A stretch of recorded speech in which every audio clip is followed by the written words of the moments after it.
sekalian, dibuka halaman 153.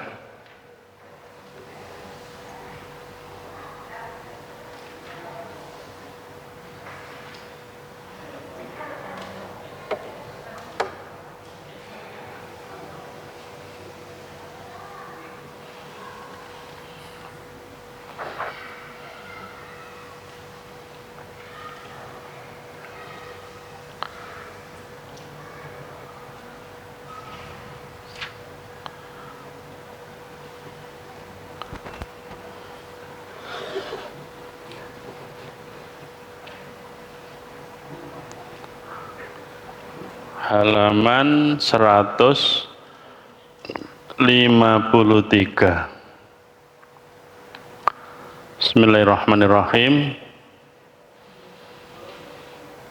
Assalamualaikum warahmatullahi wabarakatuh.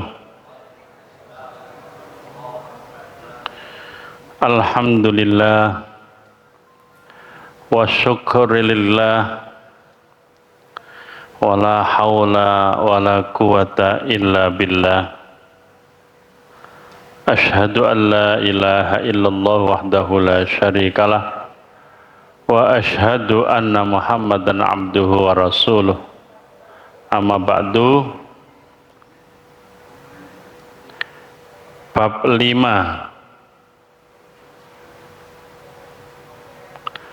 konsep Dinul Islam, kebudayaan dan kesenian.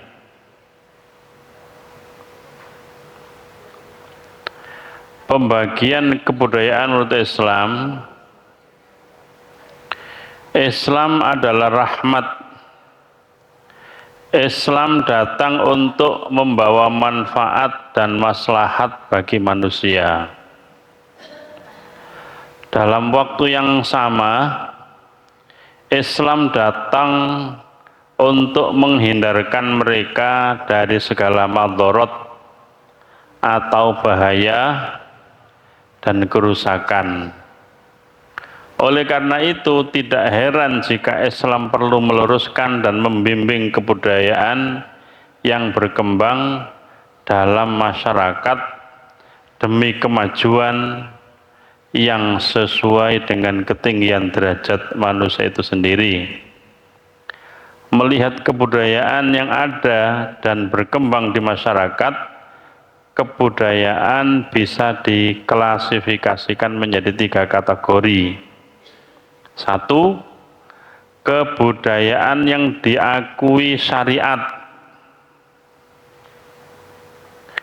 Kebudayaan yang diakui oleh syariat adalah semua kebudayaan dan hasil karya manusia yang tidak bertentangan dengan Al-Quran dan Al-Hadis.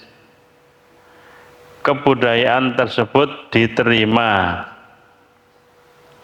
diakui, dan bahkan terkadang bisa dijadikan sumber hukum. Dalam hal ini, para ahli fikih telah membuat sebuah kaidah yang berbunyi al-adatu muhkamatun. Al-adatu, adat, kebiasaan itu bisa muhkamatun, menjadi hukum. Kaidah ini bukan sekedar menerima sebuah adat istiadat yang merupakan bagian dari kebudayaan, bahkan lebih dari itu, ia menempatkannya di posisi yang tinggi, yaitu sebagai sumber hukum yang diakui oleh agama. Namun perlu ditekankan di sini bahwa adat istiadat yang bisa dijadikan sumber hukum itu syarat utamanya ialah tidak bertentangan dengan Al-Quran dan Sunnah. Contoh, penentuan mahar untuk istri. Dalam Islam, seorang laki-laki yang ingin menikahi seorang perempuan wajib memberi mahar atau mas kawin. Mahar tersebut jika tidak ditentukan pada saat akad nikah, mahar tersebut jika tidak ditentukan pada saat akad nikah, dikembalikan kepada adat budaya setempat untuk menentukan ukurannya. Terus misalnya calonnya itu tidak menyebut, mas kawinnya tidak menyebut, adatnya masyarakat itu bagaimana, itu bisa diikuti. Nonton. Jadi itu namanya al-adatu muhkamatun. Kebiasaan itu bisa menjadi hukum.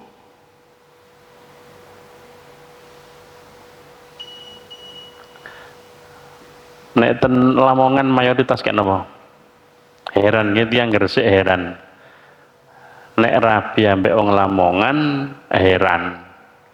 Sing lanang wong Gresik, sing wedok wong Lamongan. Sing ngelamar wong wedok. Tiang Gresik heran. Loh kok iso? Sik ta, kepo iku kok iso ngono iku. Ternyata di sana sudah menjadi kebiasaan. Jadi sing wedok niku ndugi rumiyin ngelamar sing lanang. Ngoten niku nggih al-adatu, kebiasaan. Dan monggo Islam tidak melarang.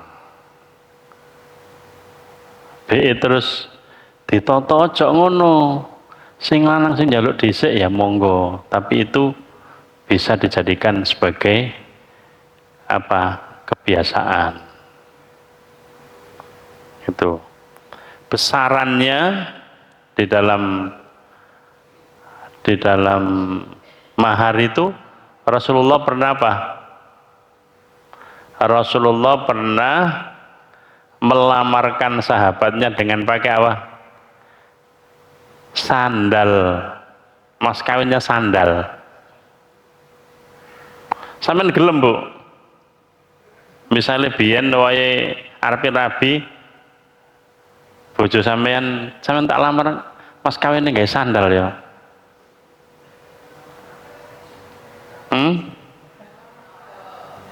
Mboten apa-apa. Jadi itu tidak menjadi ketentuan, tergantung kebiasaan masyarakat itu. Itu namanya jadi patokan hukum. Contoh lain dapat dikemukakan yaitu masalah pemberian nafkah kepada keluarga. Menurut Islam, kepala rumah tangga wajib memberi nafkah kepada yang dipimpinnya. Namun Islam tidak menentukan besarannya. Catatan itu mriku, Bu. Namun Islam tidak menentukan besarannya. Hal itu diserahkan kepada kemampuannya dan adat budaya yang berlaku di daerah tempat tinggalnya.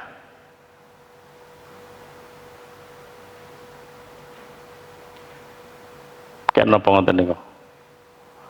Pak, lah nek misale masyarakat iku uripe ku nek perumahan njaluk lombok to gawe sungkan. Siji nek kampung, Pak. Mbak, ana tomat ta, Mbak? Langsung dilungi ya, isen mau blonyo tomat. Dan seterusnya lah. Gimana? Ya jangan terikat dengan hal-hal yang menyulitkan. Kesepakatan di rumah, di masyarakat itu seperti apa, itu yang penting tidak membebani. Apalagi jenengan adek nggih dalil la yukallifullahu nafsan illa usaha. Adik gawe dalil iku tambah tepaan mana?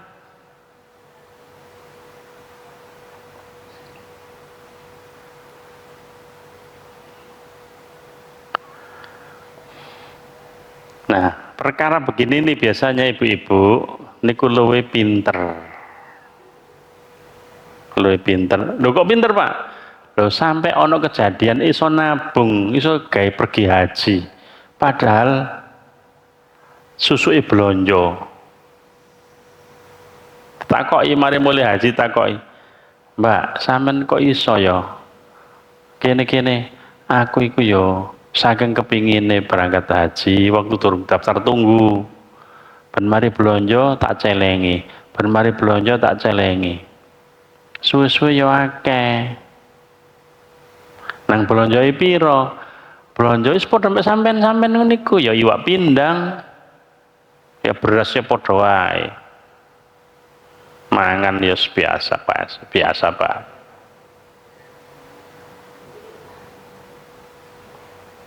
Itu ibu-ibu. Jadi kalangan ibu-ibu untuk nafkah tiap harinya lebih pinter. Nggak ngerti itu kok. Jirine wong Jawa lumbunge ku cek canggih nih. Wis canggih seru pokok ibu-ibu. Ketoke gak duwe dhuwit iku, Bu. Nggih. Ketoke gak duwe dhuwit. Nek kepeksa kudu sudono. Iki Mas. Iki ya aku duwe tabungan. Lho, wingi ngomong gak duwe. Saiki diceritakno ono duwike sian lho. Wingi-wingi iku lho gak cerita. Saiki baru kepepet kono duit blas diceritakno. Iku ibu-ibu sing pinter ngono. Alasannya apa, Bu? Kira-kira, Bu? Kira-kira alasannya apa? Kok begitu itu loh? Gak sakno wong lanang toh. Orang lanang kepikiran iki piye iki? Kono duit mana? Barang wis mentok ngomong ono ya duit ya. Sisa iko. Lho. Mau disampaikno awal-awal gak bingung. Itu ya. Jadi hal begitu tuh yang paling pintar itu ibu-ibu. Contoh lain adalah bahwa agama Islam menganjurkan umatnya untuk membangun masjid, tempat ibadah. Namun tidak ada ketentuan yang pasti bentuk bangunan dan arsitektur masjid itu, karena hal itu diserahkan kepada adat budaya masing-masing umat. Oleh karena itu jika di Jawa umat Islam membangun masjid dengan bentuk joglo umpamanya, maka hal tersebut tidak dipermasalahkan. Dengan penghormatan Islam terhadap adat budaya setempat, Islam tidak hanya mengakui suatu adat budaya, bahkan terkadang menjadikan sebagai sumber hukum yang bisa dirujuk dalam hal-hal yang belum ada ketentuannya dalam Al-Quran dan As-Sunnah, sebagaimana dijelaskan dalam kaidah fikih al-adatu muhkamatun. Adat itu bisa menjadi hukum. Tuh para jemaah sekalian. Yang kedua, tadi nomor 1, sekarang nomor 2. Kebudayaan yang pada mulanya bertentangan dengan syariat lalu diperbaiki sehingga sesuai dengannya. Contoh, syair-syair yang dilantunkan orang-orang jahiliyah dahulu mengandung unsur-unsur kemusyrikan. Ketika Islam datang melantunkan syair tetap dibenarkan. Jadi memuja-muja Lata Uzza, okay, bareng Islam datang syair tetap dibolehkan. Sebagaimana bahasan kita terdahulu apa? Syair-syair itu kenapa? Terseling. Hukumnya berapa? 3. Kapan bisa menjadi haram? kapan menjadi mubah dan kapan menjadi makruh. Itu. Jadi sesuai dengan sebab-sebabnya munculnya itu. Namun tentu saja tidak boleh mengandung hal-hal yang bertentangan dengan agama seperti kemusyrikan, bid'ah, dan hal-hal yang bantu kezaliman. Dapat dikemukakan di sini bahwa usaha para wali songo memodifikasi kesenian wayang dengan wayang yang berisi ajaran Islam, diselipkan di ceritanya. Ya, terkenal sekali dengan itu. Wayang itu bayang-bayang, bayang-bayangnya menungso diceritakno. Kenapa Bu? Mulai ini kotak, oke. Wayang itu kan wayang kan diwadai kotak, tek tek tek tek tek tek tek tek tek terus rampung lakone mari dilebokno kotak, tek. Simbol daripada keberadaan manusia. Mari dilakokno teko maghrib ngantos subuh. Apa ae ceritane urip diceritakno kabeh. Tek wis mari ajal lebokno kotak. Itu bayang-bayang. Nek Wali Songo Sunan Kalijaga yang paling terkenal apa? Lakon Kalimosodo yang sudah pernah saya ceritakan itu. Kalimat syahadat. Sungguh demikian para jemaah sekalian. Jadi ngapunten, kok andaikan pendekatannya nggak begitu mungkin berat ya. Nek pendekatan yang ini ngapunten ngaji ini mungkin berat. Sunan Kalijaga kan cari apa? Cari senangannya masyarakat itu apa? Ternyata senangannya adalah bunyi-bunyian. Tabuhan gendang blung blung itu didatangi orang. Kok begitu ya? Orang kumpul, padahal orang apa? Ngapunten, gono sing weso sikile. Tidak ada yang pakai sandal. Datang ke mana? Datang ke Masjid Kauman Jogja. Makanya di Masjid Kauman Jogja ada apa? Ada parit ngiteri no. Nek wae sekatenan maulutan ngoten niku dibekti banyune. Pada saat pementasan wayang gimana? Orang datang, ini hebatnya Sunan Kalijaga. Tidak mengatakan gini, kamu nggak boleh ke sini kalau nggak masuk Islam, enggak. Tapi silakan datang. Yang penting kakinya dicuci di parit itu yang isi air itu, dicuci dibersihkan. Setelah itu silakan naik ke masjid di Serambi. Itu lakonnya adalah tentang Kalimosodo, kalimat syahadat. Ketika orang rame-rame mengucapkan kalimat syahadat, terus berproses mengakui Islam sebagai agama. Mayoritas di tanah Jawa masuk Islam, sungguh pun Islamnya masih ada campuran-campuran, tapi pengislamannya saat itu luar biasa, tidak dengan paksaan. Nah ini mboten kraos niku, tidak dengan paksaan. Ini kita catatan nih, kok nek gak Islam, kok nek gak masjid neraka, ndak ada begitu. Jadi silakan masuk masjid, silakan dicuci dulu kakinya, dipentaskan, nggak terasa deh.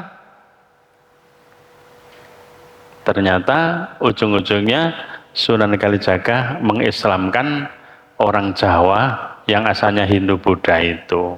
Itu pendekatannya adalah pendekatan seni. Makanya mboten kantuk olok-olok seni. Bid'ah gak oleh. Seni ku setan. Iku gak ngerti sejarah. Itu ya, tidak tahu sejarah. Coba dipaksa. Masuk Islamnya di tanah aja dipaksa. Ya nggak bisa.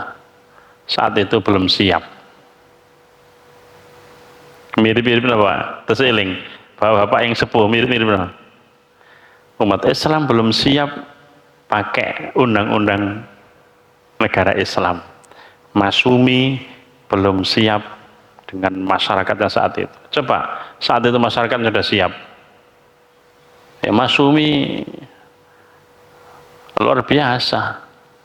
Masyarakatnya belum siap. Sampai sekarang aja. Misalnya hukum potong tangan gimana? Masih pro kontra. Padahal DPR kalau dikuasai orang-orang yang Islamnya kuat, undang-undangnya apa? Undang-undangnya terserah yang buat keputusan di DPR. Contohnya melebihi 1 miliar mencuri, korupsi dengan bukti jelas sejelas-jelasnya, maka potong tangan bisa ditegakkan. Bung Karno bilang, kalau ingin membuat negara kamu negara berlaku bagaimana cita-cita kamu, kuasai DPR. Masyarakatnya belum siap. Masih napa? Sik napa, Pak? Eling. Nomor piro? Wani piro? Sik ngono. Kau mau gak ngono, idealitasnya ideal semua nggih. Masyarakat ideal, menengah ke atas semuanya masyarakat terdidik. Ya jadi, wis milih siapa? Milih partai apa? Milih kaya apa? Gak nunggu nomor piro, wani piro. Karena sistemnya tadi itu belum siap, orangnya belum siap, masyarakatnya belum siap. Ya saya tahu sekarang, gak karu-karuan. Embo iku apa ceritane? Undang-undang dicopoti sing durung wayahe nyalonno wapres ya meneng kabeh doan. Embo diteplok apa waktu iku? Nang ono ta, tumon ta. Wapres biyen niku lho. Bung Hatta, sekolah nok Londo insinyur. Umar Wirahadikusuma. Seeling jenengan. Umar Wirahadikusuma. Trisutrisno, seeling. Ayo wong hebat-hebat. Masa iki wakil presiden Fufu Fafa. Undang-undangnya apa? Undang-undangnya diganti, ya masyarakat itu mau masalahnya. Masyarakatnya mboten ngoten nggih. Nah niku masih mboten siap. Jadi kalau kita bisa bicara soal tadi itu, masyarakatnya nggak siap. Kayak apa ceritanya Turki ini kayak apa? Turki pernah ada adzan dilarang. Adzan seperti kita dengarkan tadi dilarang. Turki itu pernah terkejadian gitu. Disekulerkan. Lama sekali itu. Kemal Atatürk itu. Lama-lama presiden yang sekarang itu ternyata pendidikannya madrasah. Madrasah. Dan masyarakat sudah bosen, capek. Kepingin apa? Kepingin keadilan, kepingin ketentraman. Gitu. Saya mengerti Indonesia ini ngoten kan? Nggih. Indonesia bisa begitu. Nek wis capek, bisa begitu wis milih koyong ini, milih koyong ini, padha kayak sayuk. Kayak pacaran iki ayo disatuno. Wis gak milih sing ku, wis bosen kabeh iki. Misale aku kedisian dajal teko. Kedisian dajal teko nangan. Dajjal teko terus apa, Pak? Umurnya Dajjal pinten? 40 hari. Mari Dajjal teko di kalangan Nabi Isa. Nabi Isa sama Imam Mahdi manten ngoten wonten Ya'juj wa Ma'juj teko. Ngerusak tatanan. Wong teko ndukur gunung dilepas sama Allah. Babul Hadid, pintu besi itu dilepas, ngerusak tatanan masyarakat. Tidak ada penjelasan berapa lamanya. Tapi tidak dikalahkan Nabi Isa, dikalahkan ulat. Lalu mati semuanya, diambil burung-burung, dikasih Allah hujan deras, bersih dunia. Nabi Isa memimpin peradaban adil seadil-adilnya, lamanya 40 tahun. 40 tahun peradaban hebat, sejahtera, masyarakatnya damai, aman. Sak donya iki manut kabeh. Mari 40 tahun lah, itu manusia dengan kehebatannya lupa. Nabi Isa meninggal, wafat. Nabi Isa meninggal, manten-manten terus masyarakat lupa satu persatu. Akhirnya dia kalah kerusakan, gak karu-karuan kerusakannya. Matahari terbit dari barat, gempa timur sama barat, terus dabatul ard, bumi ada makhluk yang bisa bicara. Al-Quran yang dibaca itu, Bu, Al-Quran yang dibaca itu udah hilang, mukjizatnya ditarik. Manusia kejahatannya luar biasa, terbang sana terbang sini, fitnah sana fitnah sini, sudah nggak ada orang berbuat baik, nggak ada orang berbuat baik. Baru Allah ngirim malaikat, wa nufikha fis suri fasa'iqa mau fis samawati wa mau fil ardi illa ma sya Allah. Malaikat peniup sangkakala hadir, hancur ma fis samawati wa ma fil ardi. Tuh nggo kedisian iku. Kula jenengan pun kedisian berarti apa? Kula jenengan ten pundi nasibe? Ten balik papan. Nasibe ten pundi? Ten balik papan. Nasibe kula jenengan pun ten balik papan. Ten balik papan, ana pitakonan nikmat kubur ambek siksa kubur. Itu. Terus yang akhir zaman tadi, iku nek rusak-rusake menungso gak weruh dina kiamat. Wonten rusak, sangat rusak baru tahu. Yang ketiga, kebudayaan yang bertentangan dengan syariat. Kebudayaan yang bertentangan dengan syariat. Adat budaya yang bertentangan dengan syariat Islam adalah semua hasil karya manusia yang menyalahi nas Quran dan Sunnah atau mengandung unsur-unsur kemusyrikan, bid'ah, khurafat, tahayul, kedzaliman, dan hal-hal yang negatif lainnya. Jika sebuah adat budaya itu jelas-jelas bertentangan dengan Al-Quran dan Sunnah, maka hasil karya dan ciptaan manusia tersebut harus ditundukkan kepada Islam, bukan sebaliknya. Ajaran Islam yang harus mengikuti kebudayaan tersebut. Itu karena tradisi sebuah masyarakat bisa berupa kebatilan yang telah disepakati.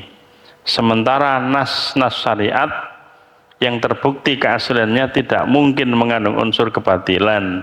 Tambah pula, sebuah tradisi itu hanya mengikat masyarakat yang meyakininya, sedang nas syariat mengikat seluruh umat manusia sehingga dengan demikian nas jauh lebih kuat. Contoh adat budaya yang menyalahi syariat seperti budaya larung laut. Dalam budaya ini orang-orang mempersembahkan sesajian berupa kepala kerbau hasil pertanian lalu menghanyutkan ke laut. Budaya ini berasal dari adat budaya Hindu yang dilakukan sebagian orang-orang Jawa untuk mengharapkan berkah dari penunggu laut untuk menghilangkan mereka dari mara bahaya. Okay. Itu budaya, tapi budayanya perlu dikikis, perlu dihilangkan. Nek ten paciran berondong weru niku nggih Muhammadiyah menguasai. Kok sing wani parek-parek. Sebelumnya ya kuat, tapi karena di situ ada namanya Kiai Haji Abdurrahman Samsuri, ada namanya Ridwan Sarkowi, ada Kiai Amin, yang tokoh-tokoh masa kemerdekaan saat itu akidahnya kuat, lurus. Masyarakat yang buat budaya larung laut saat itu diobrak, parani, didatangi. Dan pada waktu itu dakwanya langsung berhadapan dengan masyarakat. Kiainya sakti, ya gitu loh. Seperti Sunan Wali Songo, Sunan Kalijaga itu nggak sakti, nggak berani. Makanya pendekar-pendekar terdahulu itu punya kelebihan-kelebihan. Kayak apa carane ngislam wong sakmene kayak gak diganggu. Jangan gitu, ngapunten nggih. Di desa dulu awal-awal umat Islam itu, contoh paling gampang ini. Salat itu lapangan. Sholat id no lapangan. Asalnya kan apa? Asalnya kan jadi satu di masjid. Muhammadiyah kuat, pelan-pelan menghimpun, banyak simpatisan, akhirnya apa? Mengumumkan sholat sendiri di lapangan. Lapangan di apa kan? Ditelei.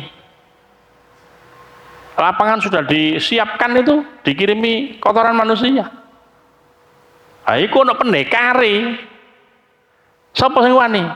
Terdengar namanya fulan, ketakutan. Nah gitu tuh perlu dalam dakwah.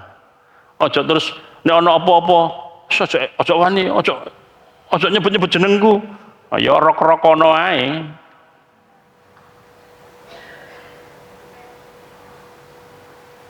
Itu perlu pada zaman sekarang.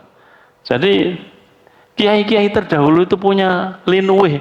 Tidak hanya Quran hadisnya nyantol, tapi ada kelebihan. Engko nek ono gangguan, ilmu ini dicekno.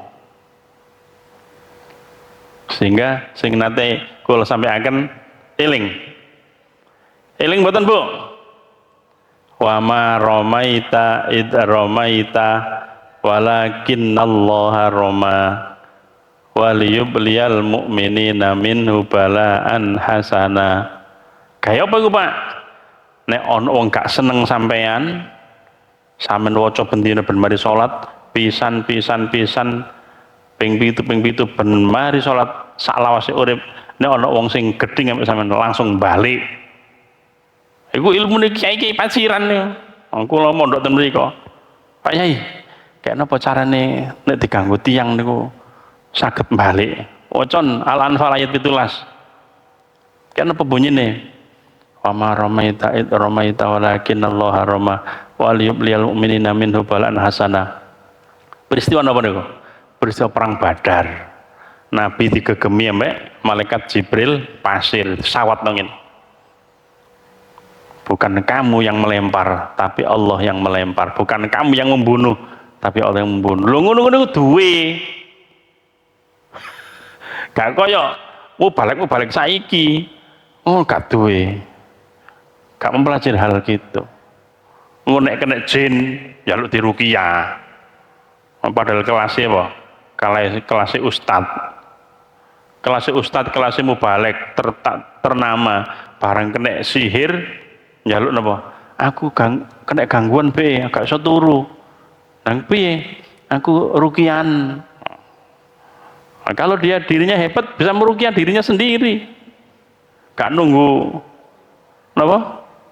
gak nunggu koncoy. Ustadz, sampean bisa ke rumah saya. Ada apa? Meruqyah saya. Kenapa?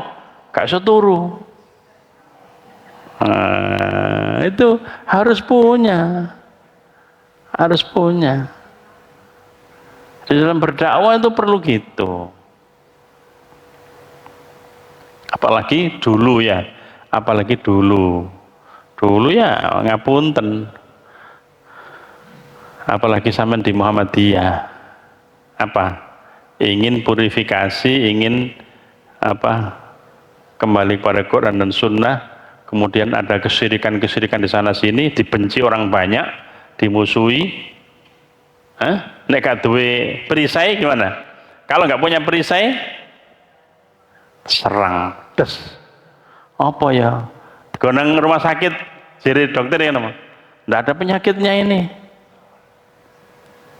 Bu, di kono rumah sakit, gak ono penyakitnya, gak ono iki, sampeyan gak balik. Nang ono mu balik, kok terus di kono ngono, di kono rumah sakit, jadi kono penyakit itu di, napa kesulitan cari jalan keluar, berarti dipertanyakan.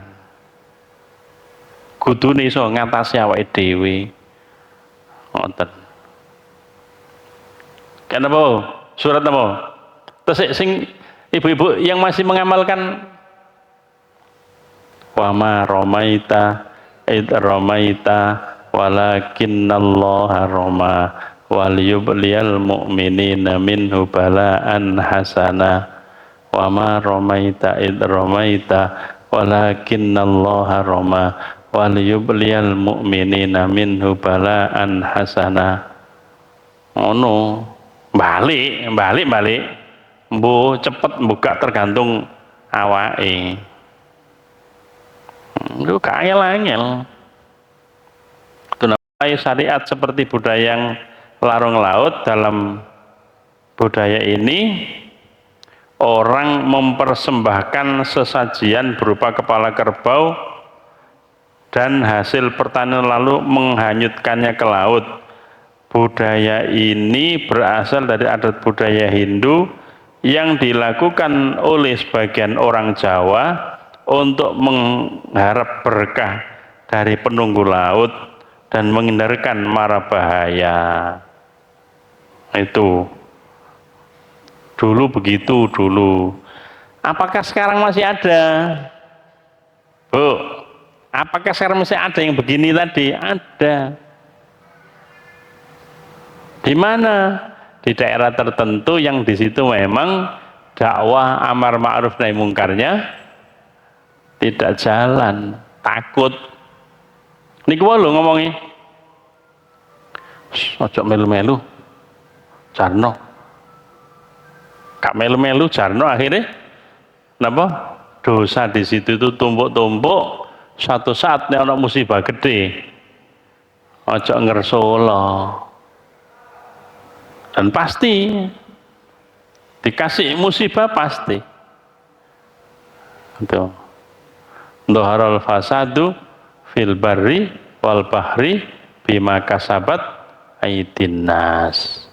Kerusakan di daratan, di lautan karena kerusakannya manusia. Manusia berbuat apa? Rata-rata berbuat syirik. Kesyirikannya sudah luar biasa. Akhirnya turun peringatan, dikai gempa. Palu itu kan apa Palu? Masyarakat Palu sebelum gempa, sebelum tsunami kan apa? Sama. Ada namanya larung laut di sore harinya itu. Orang yang mengingatkan itu diguyu. Orang yang mengingatkan itu diguyu. Masa laut gini ada apa? Ada tsunami-nya? Nggak mungkin. Menurut mereka nggak mungkin. Mereka berkeyakinan tidak ada apa, tidak ada apa-apanya Pak, biasa, normal saja. Nah itu namanya kegaiban yang harus diyakini suatu saat datang. Seperti kematian itu loh Bu. Siapa yang ngerti? Tek, ya Allah, usia berapa? 41. Usia berapa? 55. Begitu itu. Jadi datangnya musibah itu gaib, tidak ada yang nyangka. Jadi jangan diremehkan, hal-hal begitu jangan diremehkan. Contoh lain budaya ngaben yang dilakukan orang-orang Hindu Bali. Dalam budaya tersebut mereka membakar mayat, Bu, dibakar mayati. Sampeyan delok ta ana menungso diopong.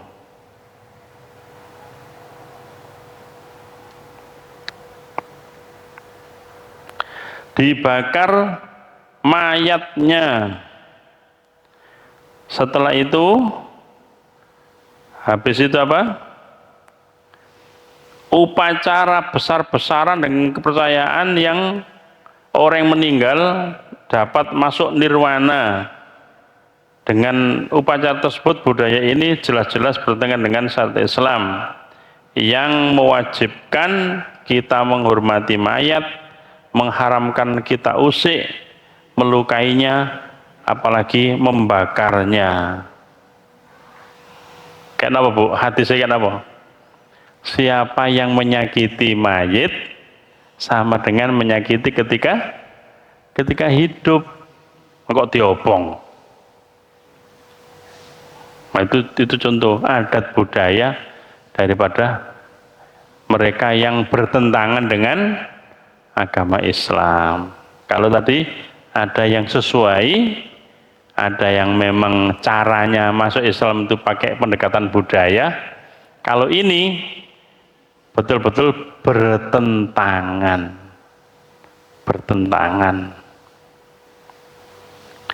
Hal-hal di atas merupakan sebagian dari contoh adat budaya yang bertentangan dengan ajaran Islam, sehingga umat Islam tidak boleh mengikuti atau mengamalkannya. Islam melarangnya karena adat budaya seperti itu merupakan adat budaya yang tidak mengarah kepada kemajuan adab dan tidak mempertinggi derajat kemanusiaan dan bangsa. Sebaliknya, justru merupakan kebudayaan yang menurunkan derajat kemanusiaan. Dalam penjelasan Undang-Undang Dasar pasal 32 disebutkan usaha kebudayaan harus menuju ke arah kemajuan adab, budaya dan persatuan, tidak boleh menolak bahan-bahan baru dari kebudayaan asing yang dapat memperkembangkan atau memperkaya kebudayaan bangsa sendiri serta mempertinggi derajat kemanusiaan bangsa Indonesia. Jadi para jamaah sekalian, kita membaca 3 poin supaya apa? Supaya bisa membedakan kapan saatnya apa? Boleh dikembangkan dan kapan yang tidak boleh. Kapan menjadi alat dakwah. Niki namine kula njenengan memahami dengan utuh. Nek mboten memahami ngeten dipukul rata. Dipukul rata itu kan apa? Tidak tahu sebab musababnya apa haram, sebab musababnya makruh, itu tidak pernah dipelajari. Nah, kita di dalam bermuhammadiyah ono putusan sing perlu diwoco, perlu diketahui. Oh, gitu ya. Tuh. Yang sudah pernah saya sampaikan apa? Nek jenengan mantu, ojo terus musik haram. Nek jenengan mantu puteran musik iku, wong Nabi aja pakai rebana. Nabi pakai rebana. Apalagi Nabi hadir di Madinah dinantikan orang banyak apa?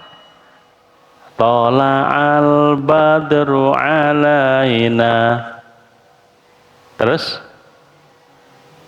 wajaba syukru alaina, wajib syukur kita, wajib syukur atas kedatangan Nabi. Nabi datang, selamat datang Nabi, alhamdulillah ya Allah, kita terima kasih. Itu andaikan Nabi, Bu, Pak, andaikan Nabi melarang waktu ngeten, ya sudah selesai, nggak berkembang, selesai, nggak boleh. Andaikan Nabi saat itu melarang, tapi Nabi mendiamkan atau membiarkan, itu biar tahu. So melu-melu golongan lain haram, dididik haram, ngoten nggih. Kita berdoa para jamaah sekalian yang ikut ngaji ini, barokah umurnya, barokah rezekinya, barokah rumah tangganya, dekat dengan rahmatnya, jauh dari musibah-musibahnya, kelak ditakdir husnul khotimah. Amin Allahumma amin. Wa sallallahu ala nabiyyina Muhammadin wa ala alihi washabihi ajmain. Walhamdulillahi rabbil alamin. Assalamualaikum warahmatullahi wabarakatuh.